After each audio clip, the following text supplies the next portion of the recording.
Alrighty, in this video I'm going to cover something a little bit briefly and mostly kind of begin with.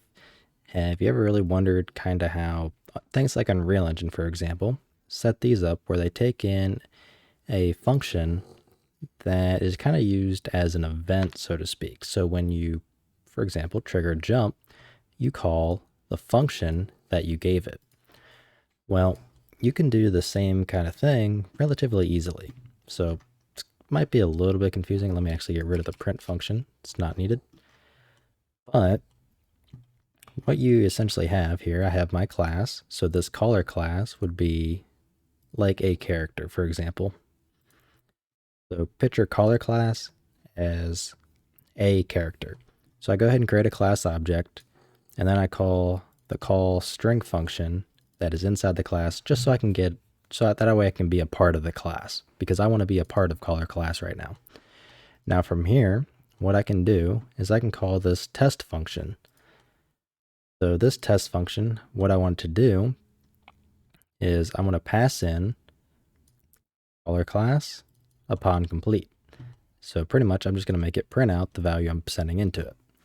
So it takes in a couple different parameters. So the first thing that we have to do is well, because we're taking in a value, we want to obviously take in a value, but B, we have to make sure we take in a pointer to the class. So that's where you pass in, like you'll see this. So often you'll pass in this.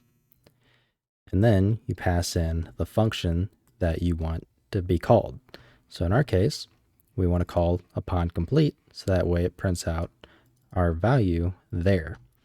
So what we end up doing is we pass in our function, we pass in the parameter, we have to go through and dereference it to call it. And then as well, we pass in value because it takes in a string. So all in all, once we end up with the result, we get the string. This is my test string that gets sent through our class into our templated function with the function we want to call. And then from that template, we use the function that we passed in. Well, we call the function that we passed in, passing in our val parameter. So this would be very useful for a couple different things.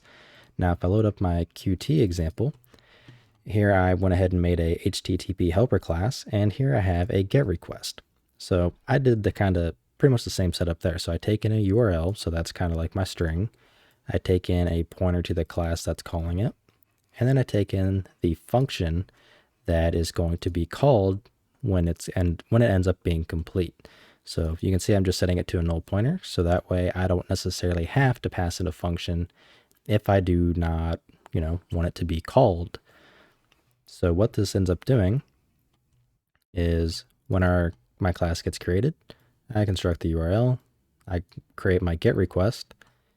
I call the GET request, and as you can see, it's a static function. I pass in the URL, I pass in my class, which is the view inventory window, and I pass in the function I want to call, which is inventory received. So we create the access manager and we connect the sockets, signals, sockets. I'm not 100% sure on how all that works in Qt. But as you can see, my my network access manager is finished. What I want to happen is I want it to call the function that I passed in. So once, my request has been sent and completed, it calls this function. So the way we have this set up is we don't have to, act upon it right away. So like when you're doing networking and all that kind of stuff and you're creating requests for whatever, you can make it set up so once the request is finished, like in this case, we're doing a GET request, so we're obviously going to be getting a JSON message in return. Once we receive that JSON message, we can then call our function that we passed in. And as you can see here, because we're also taking in parameters, so we're taking in a QNetwork reply. That would be like your string, for example, like your JSON string that you would get returned. So if we look at inventory received, it takes in the QNetwork reply, a pointer to QNetwork reply. Just like this is what sends it. So it's really quite straightforward. So you can do a kind of a more basic way as well with static functions if you wish. So I'm going to go ahead and actually clear out this stuff here. So I'm just going to cout val. That way it prints out the string that gets passed into it. And I want to make this function static. Now we can change this up. We can get rid of the class because we don't really need it in our case. In which case we can then simply call our function and pass in val. So because of all that, that allows us to simply call test func, and it takes in a template, which honestly we don't really need to fill out. Then we pass in test string.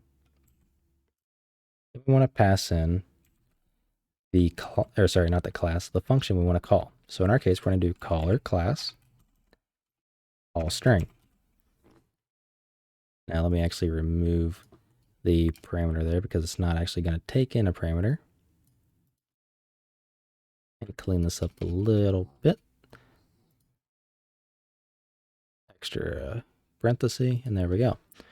So now we're just simply passing in a straight function, and we're passing in a value separately. So we don't necessarily know what function is going to take in, but if we run it, we should get this is my string. So because we're calling a static function, we're able to kind of perform the same thing, so to speak. Just we're not using a class object that we're going to be working with. So that's why we don't have to pass in this. That's why we don't necessarily have to do all that fancy work with the function. We can just do it simply.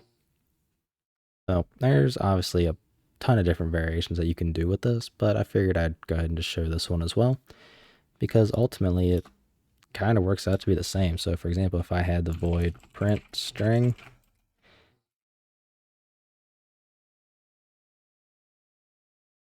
actually I'll just copy and paste that, I can just pass in print string like that. And guess what's going to happen? It's going to call print string. So I can delete this class because I'm just passing in a function and it calls it. So there's not really one right way, but it's kind of dependent on how you need your setup to be, well, just how you need it to be set up.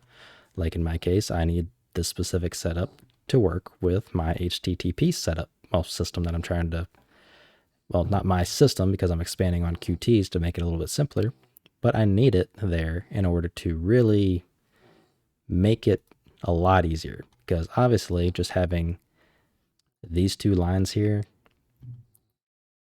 and obviously a function that needs to call is a lot easier, well, sorry, a lot cleaner than having something like this every single time I try to do something regarding a GET request. So it's kind of, there's no one right way to do this stuff is, I guess, kind of my base point, but hopefully that was somewhat informative. And as always, if you like what I'm doing and you want to support me, feel free to check out my Patreon in the description below, where I do a lot of Unreal Engine stuff. And if you have any questions or anything like that, feel free to join my Discord. That's linked down there as well. And I'll see you in the next video.